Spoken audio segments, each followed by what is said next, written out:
You're listening to the Public Speaking Podcast. The podcast where real humans talk about communication, presentations, meetings, and what happens when you stand on stages around the world. The good stuff. And the awkward stuff. And the stuff nobody teaches you. All right, let's jump into today's episode. Welcome back to another episode of the Public Speaking Podcast. My name is Lucas. I'm the CEO of HeadGain, an amateur speaker. And with me, as always, the incredible guy, the man that I go to when I have troubles. He knows everything about dogs. He knows everything about living the life, about being on the road. He loves motorcycles. He's the best friend you can have and the greatest coach on the planet, Mr. Alexander Gabriela. Oh, thank you so much. I appreciate that. Well, I had a sunburn. I guess my face had become like 5 different shades of more red when you did that. Well, thank you so much for that introduction. Yes, my name is Alexander. I am a communication coach, and I help people like you to take a stand and just be outdoing yourself every single time when you have an audience in front of you. And that can be everything from 500 people down to just another person. Yeah. Anyway, well, today we are doing another Speaker X edition. And this is, I'm so happy to listen to our next guest. The cool thing with her is that she talks about something that I really step myself 15 steps backwards towards every single time. So when the first time I got the chance to listen to what she had to say and also listen to what she is and what she does, I'm like, okay, I think I need to start being more brave and take the step towards this instead of taking steps away from it. Yes. Also, fun fact was the first couple of times when I was having discussions with her, one day she just interrupts me and she goes, "Excuse me, but are you trying to say my name with a German accent?" And I'm like, Maybe I am. Maybe. But I got my boots warm there, and now I hopefully will pronounce her in the rightful name. I want to welcome into our studio in the Public Speaking Podcast no other than Dierdre Messerli. Thank you very much. Yes. What's Hey, correct? yes, I got it. Hey, Deirdre, how are you doing? And I think the first question that we need to put in is, after you said how you're doing, of course, is who are you and what do you do and what people do you help? What do you help people with? Well, thanks. I'm Deirdre Messerli. I'm doing really fine. I help people, especially managers or entrepreneurs, in solving problems on the relationship level. Like there can be conflicts, there can be like terrible team dynamics, and can be like the elephant in the room nobody talks about, and trying to face it and to talk about it, because that solves many of the problems. You see, so I like to take 15 steps backwards, but you kind of push me going, you need to go the other direction, Alex. It's We much need to better. fight more, Alex. Yeah, we need to fight more. We have to we have to insult each other. No, that's not what we're doing. But Really? but so Deirdre, knowing now what you do, we always have this little thing that we want to make sure that the listeners and the viewers get a little bit more chance to get to know you in depth. So this is where we are going to introduce to you 10 tough thoughts with Alex. And Luke is doing nothing in this segment. That means that we're going to push you really in the direction of it. We're just going to give you 2 choices. So I'm going to give you 10 tough thoughts, and you're just going to say which one that you prefer the most. Do you understand what's about to happen? Okay, All I'm right. afraid, but that's okay. No, don't worry. It's going to be fine. All right. This is 10 tough thoughts. Yeah. Fast food or fine dining? Fine. Ooh, water or wine? Yeah. Chop, chop, chop, chop. Both. Okay, water. Water. Swimming or walking? Also both. You have to choose one. Swimming. Swim. Nice. Yeah. Stay at home or travel? Travel. Car or motorcycle? Off-grid or city? Off-grid or city? Both. A little bit more off-grid. Off-grid, all right. Red or blue? Red. Online or face-to-face? Face-to-face. Bed or sofa? Sofa. Summer or winter? Summer. This has been 10 tough thoughts with Alex. And Luke is doing nothing in this segment. Well, thank you so much for great answers there, Deirdre. So when it comes to what you do and what you help with, when you went into the Speaker X program, and what was the most powerful questions? Like, what is your talk all about? What was the thing that you need to start to concluding as you were creating this, and what can people gain from listening to your talk? Something similar, as you already said, like 15 steps behind. Stopping being afraid of conflicts or difficult conversations. I think that's the main issue, because many people I notice, and especially also managers, entrepreneurs, and for them it's even more important, they wait and just don't say what's bothering them. They think, oh, it will be fine. It will resolve itself. No worries. And my main thing is really helping people, first of all, solving those difficult situations, conflict, but even more to prevent them, to know this is something that is starting, and to prevent it before it's even like that. Oh, I'm afraid. Should I say something? Should I not? Or that's what's important to me, because a conflict isn't when people are yelling and shouting at each other and, I don't know, throw glasses or anything like that. It's much, much earlier when you have that strange feeling. Should I say that? What was that look all about? Or like the office gossip, not during a meeting, but outside, things like that. And people often think, yeah, that's human being. Yes, it's human nature, but it has such a negative effect doing all that. Like, we always talk about the iceberg, like the factual level and the relational level. And that relational level I'm mostly talking about has such a huge effect on the factual level.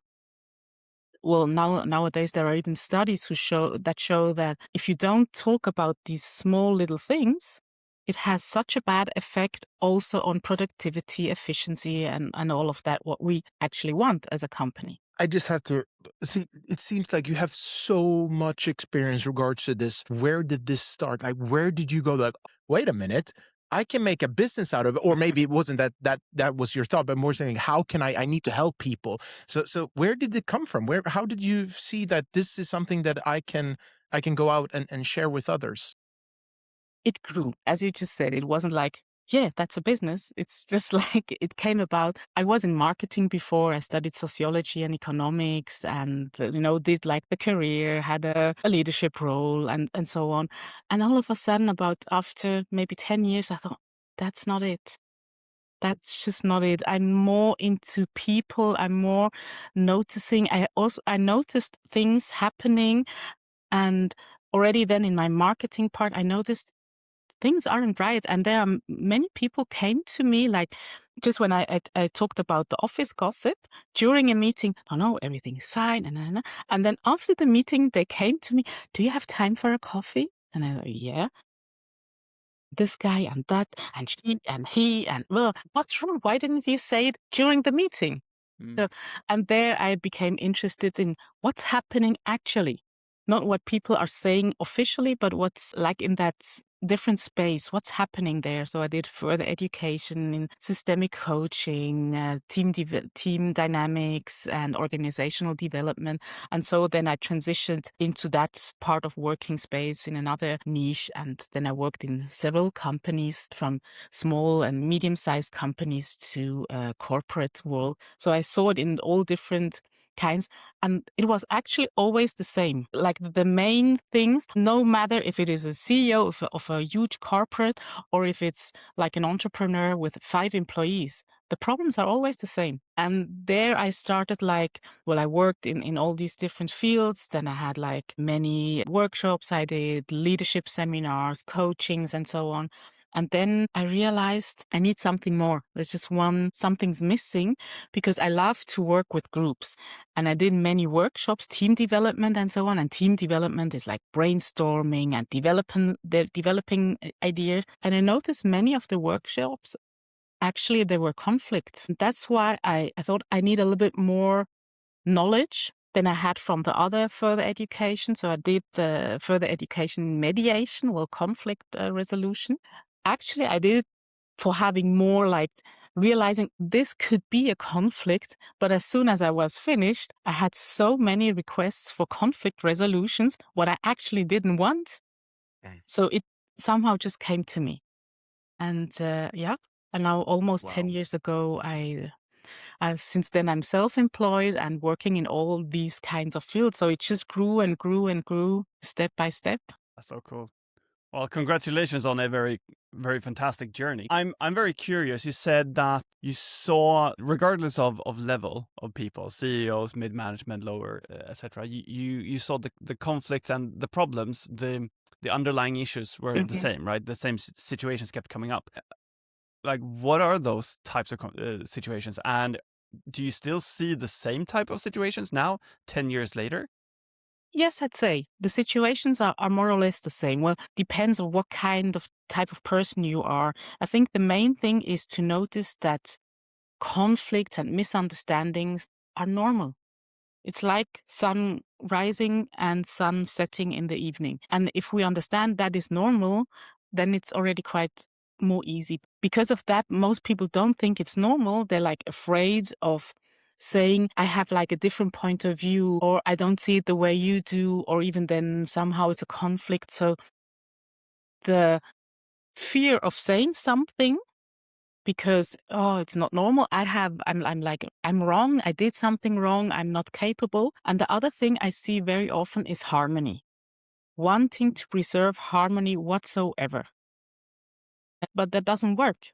But that just doesn't work. And I have the feeling about your questions, is it different 10 years ago and now? I think the harmony problem is even worse now. Before it was like more, especially for entrepreneurs and managers, or you have to say, and and now like the leadership styles have changed. Like this thing of wanting to preserve harmony at any cost is even, I think that even grew a little bit. And it makes things worse, actually. What do you believe that is due to? I mean, from my end, I'm thinking people are talking more about emotional intelligence. We're trying to push out not a popular, like our page on socials, for instance. We want to portray the life is beautiful, everyone's happy, and we just want to have like non-conflict things, I guess. Is that part of it, or what do you say? I guess, wanting to show oneself from the best part. And, like, how can I say, nowadays, having like that perfect life and everything's beautiful and we love each other and we don't have different thoughts about something. It's like, you shouldn't do that. This is something I feel that's happening even more. So it's not a conflict by itself. Actually, I think it's very, very good. But still, different meanings or different, like I have another point of view, still happen. It still happens. And now it's even more difficult that this can come up to the surface. It's like, we have to love each other. We have to be nice to each other. Everything's fine. Everything works perfectly. But we're still human beings, and misunderstandings and conflicts are just natural. Being a human being, if you know how psychology and neuroscience works, then you know it's normal. It can't be different. But we try to suppress it. So what is your, if we see there leaders out there, mid-management, whoever it is that's listening to this episode, if you could just go like, you know what, just cut the BS. What is the top tip advice that you can just say that, please just stop doing this and do this instead? If it would be one thing that, because I guess it's probably different layers. You can't just go like, just stop being a douche and just tell what you feel. But what is it that you would, well, is there any advice, like one thing, like a word of wisdom that comes from Deirdre today? Yeah, well, it's not just one thing, but main thing is don't delay important conversations. Hold them, just do it. Don't just like do it like blah, blah, blah. Pair it well. Well, there are like two parts. Hold the conversations, but be prepared. And be prepared, I mean, know what's your thought, know what you really want, what bothers you, what you want instead. Be clear. That's the main thing. Be clear. And as soon as you're clear, hold the conversation. And I promise if you are well prepared, it's not as bad as you think. It's much easier. Wow. I wonder if I can try this at home. I need to be prepared though. A lot of preparation for underlying conflict. Just do it, Alex. Yeah, like yeah. Prepare. But be prepared. Yeah, I like that. Yeah, it's a word. It's don't really just beautiful. do it. No, this is the anti-Nike commercial. Yeah. Don't just do it. No, don't. No, but I thank you so much for that, because that was really words of wisdom. And for the ones who's listening, you need to do it and don't delay it. But be prepared. Be prepared. That's important. transitioning this to what you do. So it grew slowly and safely up to understanding that this is a business that you can you of course earn your income, but also, in the most important thing, make people have a better relationship at work and also creating better workplaces. But how and when did you see that wait a minute, this is something, where did this come to transition into more of a public speaking, being a keynote and starting talking on stages? Because I guess it's a big transition of just standing in the boardroom to transitioning into saying, okay, you are just normal beings, and now you need to understand this so you can take this home and also take this to your workplace. How did that transition, and where are you currently on that transition? I noticed, like, no matter what, if it was a coaching, a one-on-one coaching or workshops or whatever, most of the people have like the same problems, the same worries. And especially with these kind of things like conflicts and what we just talked about, many people think, oh, it's terrible, I shouldn't say anything. And I think for me, it was like seeing they have all the same problems.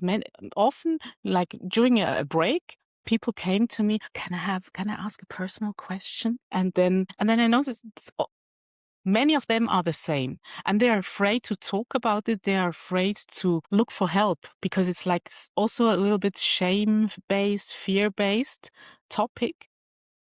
And so I realized, okay, if I want to help people lose that fear, that shame, and that it's normal to have conflicts and difficult situations, if I could talk about it publicly, it's like they can watch it, they can see it, but like they are in the audience, they don't have to say, oh yes, I have that problem too, because they just have the feeling, I'm not alone. I'm not alone with these kind of issues. And that's why, like public speaking, I can talk to them personally without them having to say, it's me. It's like, and that's why they can come like, okay, I want to get them the feeling, hey, I have that too. And I don't have to be ashamed about it, that I have that too. And there is a solution for that. Yeah.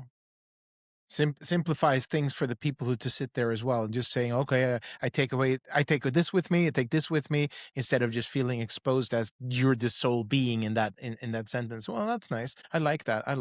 The follow-up there that I have, what is it, this is just a curious question. You said that when you had these like sessions, intermissions between in your coaching, they came like you have personal questions. What is it that you think made that person open up to you? What is it that you think that you have as a beautiful trait, something that people, because I know why I would come to you and have a discussion with you regarding this, but what do you think that makes people really enjoy having a talk with you and asking for your specialty and expertise? You'd have to ask the people, but what I know is like, I have this already as a child. Like other children came to me with their problems and just wanted someone to talk about it. And that continued already before I did this kind of work. Like people came to me, also friends and so on, just someone to listen. And what I hear often is like, I have supposedly like a calm way of being. People trust me, and that, well, if I have, I don't like tell it to someone else. Obviously, I like expose some kind of trustworthiness that I never like try to what's the word in English? I never like use it against someone. If someone tells me something that's personal to him or to her, I just keep it to myself. And if I can help, I'm happy to help. And I noticed also for myself and, with friends and so on, often we just need someone who listens to us. So and I true. guess that's the trait, that I'm the one who can listen and maybe have one or another idea for them, what they could try. She's the chosen one, so to say. She's the chosen one. I mean, we talk a lot about speaking skills, but we don't talk that much about listening skills, which is equally as important, and understanding, having that empathy to really put yourself in the other person's position and just see them for who they are. That's a great trait. I'm curious, Deirdre, are you out speaking much currently, or like what is speaking as a part of your business currently looking like? Not as much yet as I'd love to. A little bit more would be nice. But I had just had a wonderful keynote last week. That was great, and they were like really the perfect people. Right. Leadership, well, a big leadership team. There are 100 top leaders of a large company. Congratulations. Congratulations. Good. Much. And there I could talk about conflict management and psychological security or safety, Yes. the combination, how it works. And that's really nice. Just showing people, just what I said before, that this relational level is so much more important than many of us think. So I'd love to bring my message out to more companies, whether they're small or big. Mm. I'm super curious. Was this people get speaking opportunities from a lot of different ways? Was this contact? Was it you doing outreach? What happened? This was contact. This was a company I already worked for them in other fields. And then the HR manager, she reached out and said, yeah, the CEO has this idea. Could you do something? And then we were like in talking about that. And okay, we could do this and do that. And then it just grew, the idea. And that's great. So it was really matching for the company. So I could like integrate two things: what's important to me, what I want to share, but also what helps the company and put it in their language so they can really, like, what's the word? Like really take it for them. And the good thing about it was like the keynote, and then I had a workshop with them, so we could even Yes. dive in further. And that's what I Yeah. really like. So I have like both, like the keynote where I'm in front and just talking to them, and they can think what they're thinking. Oh, that's me too, or oh yes, I do that. That happened to me too.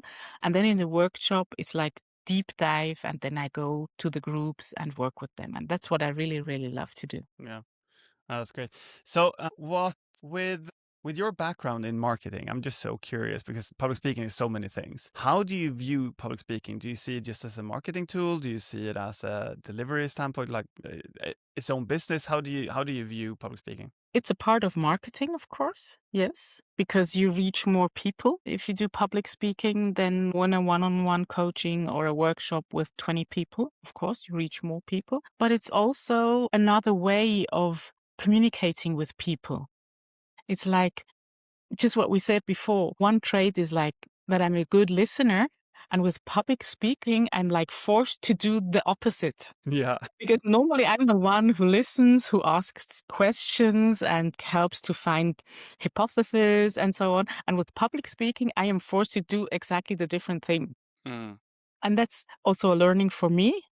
But it's helped me to sharpen my message, to know what I think from my point of view is important in my field, in that subject. It's a learning for me, a win-win for me, and hopefully also for my clients. All right. So your background is you've done marketing, you've done all this, you transitioned into conflicts, you went through the courses, you created your own business, you've done all of these things, Deirdre. What is coming next? What does the next 5 years look like?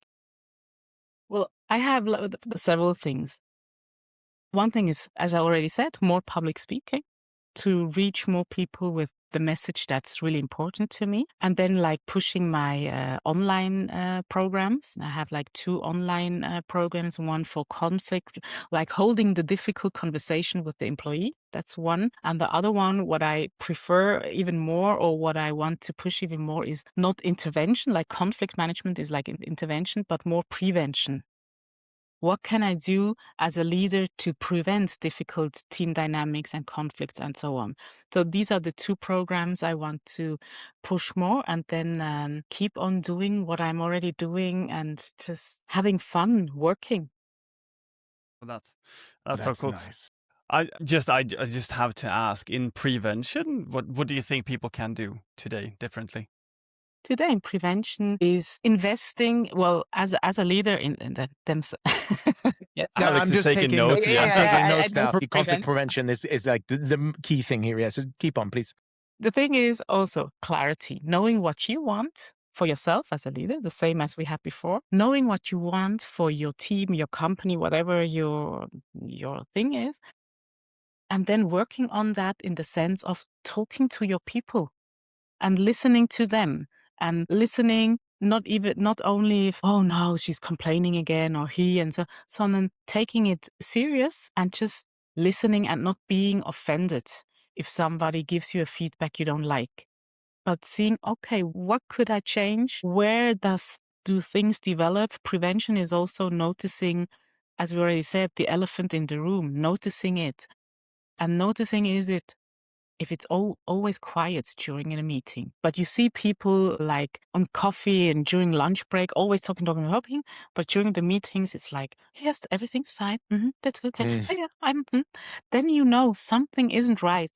Talk to the people, ask. And if they come, listen. I think that's the main thing. And that way you can prevent the really difficult situation. If you start early and notice something is evolving, and if you react then it will never be like this huge conflict and difficult situation with tears and screaming and whatever. That's what is important to me, prevention. As in health, prevention isn't sexy.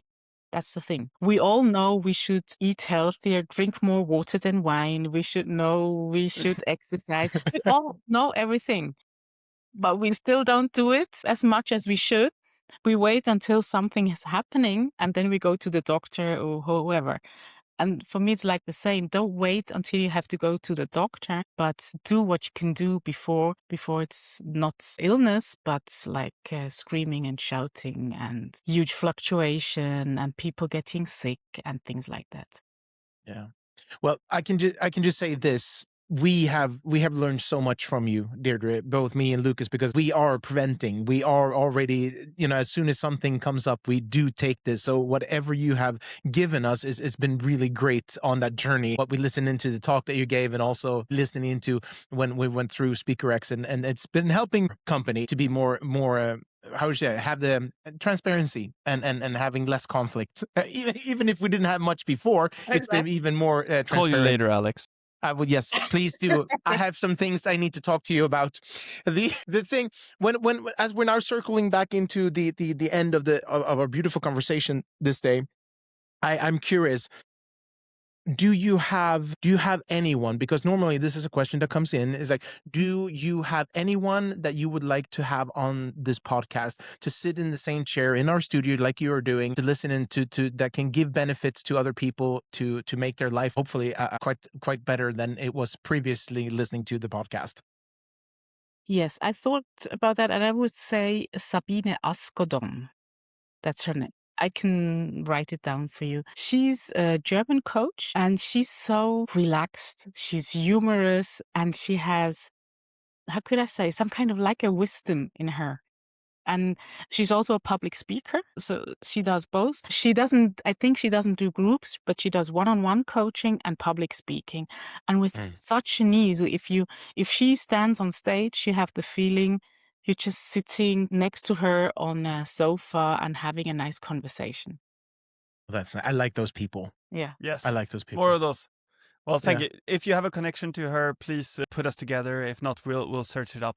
Yes. Thank you. Wow.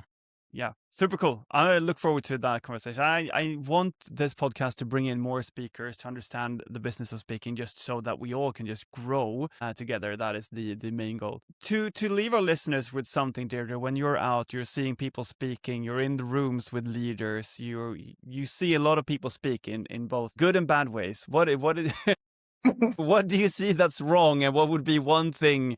This is my one tip. Do one thing different and everything will be better. One tip. Be more yourself. Know what you want to say, like not do what everybody else in your field is doing. You have the knowledge and everything, but what's your point of view on that thing? And that's your message. That's what I would say. That's the main thing. This was word of wisdom. The thing that you said before, that was just a build up to this was crème de la crème. This is the icing on the cake. The pricken över i, as you say in Sweden. Yeah, that was nice. Pricken över i, yes, and then with the southern accent, this is horrible. People are going like, is he slurring right now? I don't know what it is. It's cringing. So with this is going fantastic. With that said, where Deirdre, you're an amazing human being, and I love the way that you see the way that you approach conflict.